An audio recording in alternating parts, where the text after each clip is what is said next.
The last several days, I've been making a lot of short posts on Facebook in particular, urging people to bear witness to what ICE is doing in our communities all across the country. The way they are brutalizing our immigrant neighbors, the way they're brutalizing nonviolent protesters, the way they're brutalizing American citizens, trying to document what is happening. In particular, right now, I want to talk about this video that came out yesterday from the Oregonian. It is showing evidence that Oregon submitted in court against ICE. This is the Oregon Department of Justice trial exhibit that shows video footage from the ICE facility on Macadam Avenue in Portland.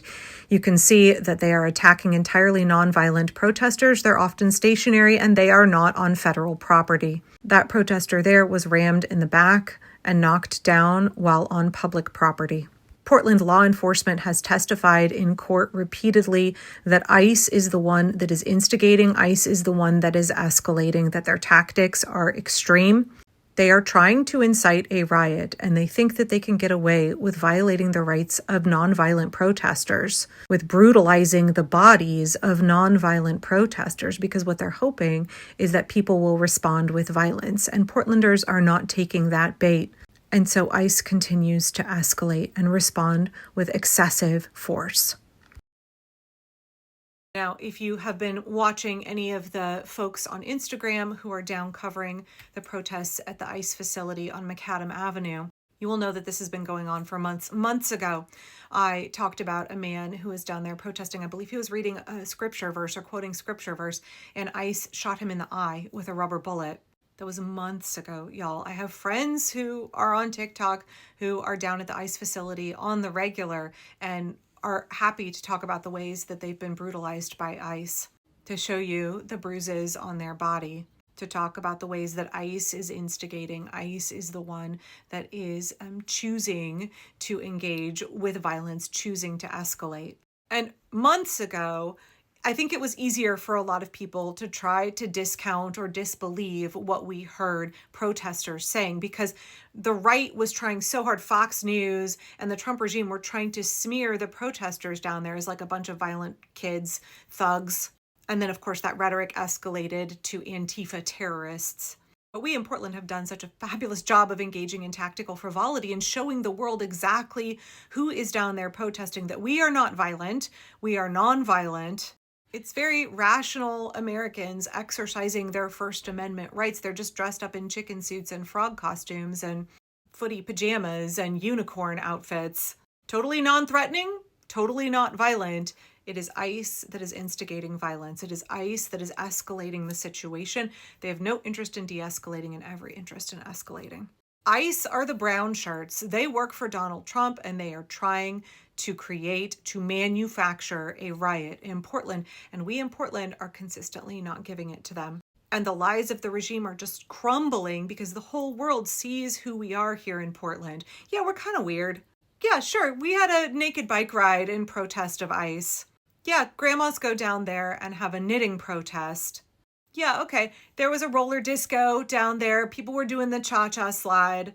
We're authentically who we are here, okay, y'all? But also ICE is authentically who they are, which are a bunch of violent, out-of-control fail-sons who couldn't get a job in legitimate law enforcement, and they feel emboldened under the Trump regime to violate your rights and to brutalize you. These are men who are pardoned January 6ers. These are men who are militia members, Proud Boys, Oath Keepers. These are men who fantasize about hurting other people because they feel very small and insecure and powerless in their own lives. And they have it's been their wet dream to have a scenario where they can dominate and control other people, where they can get their rage out by brutalizing Americans and definitely by brutalizing immigrants.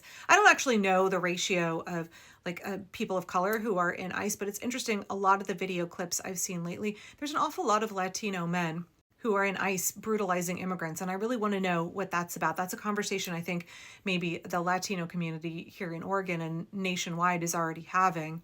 But it's been startling to me how many men who have a pretty pronounced accent and are very clearly Latino think that having brown skin and having an accent or speaking Spanish is a justification for throwing somebody to the ground and then zip tying them and hauling them and their children away.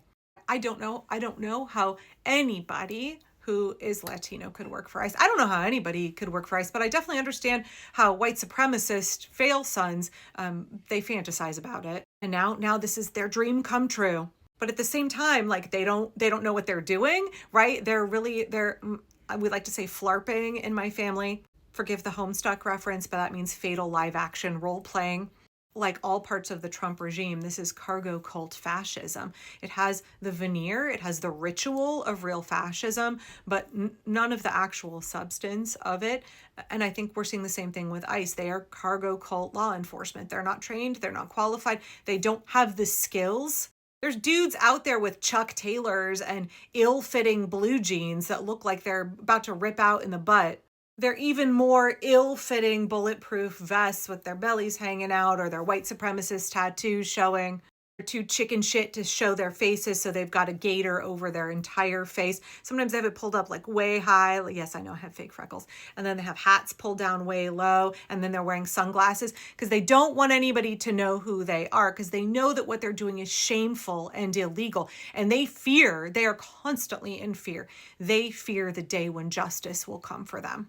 But in the meantime, they low-key get off on hurting other people. And so they're going to keep trampling your rights. They're going to keep harming American citizens who are exercising their First Amendment right to protest because they think that justice will never come for them. I hope that it troubles them at night.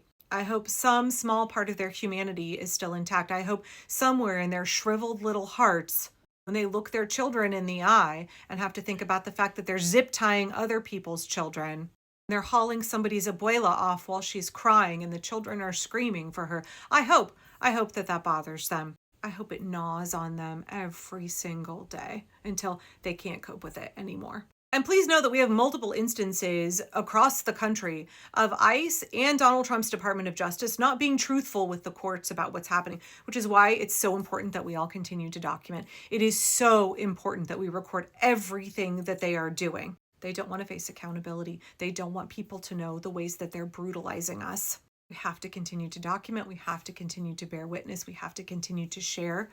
We have to build that archive for the day when justice comes. And we must insist upon justice. Anybody who's worked for ICE or Customs and Border Patrol, there is no future America where those men cannot be held, and women, but mostly men, cannot be held accountable for what they're doing now. So I'm grateful to Oregon for being willing to stand up on behalf of the rights of her citizens. I'm grateful for our Attorney General, Dan Rayfield, who has been tirelessly advocating for the rule of law. He was preparing even before Donald Trump was sworn in.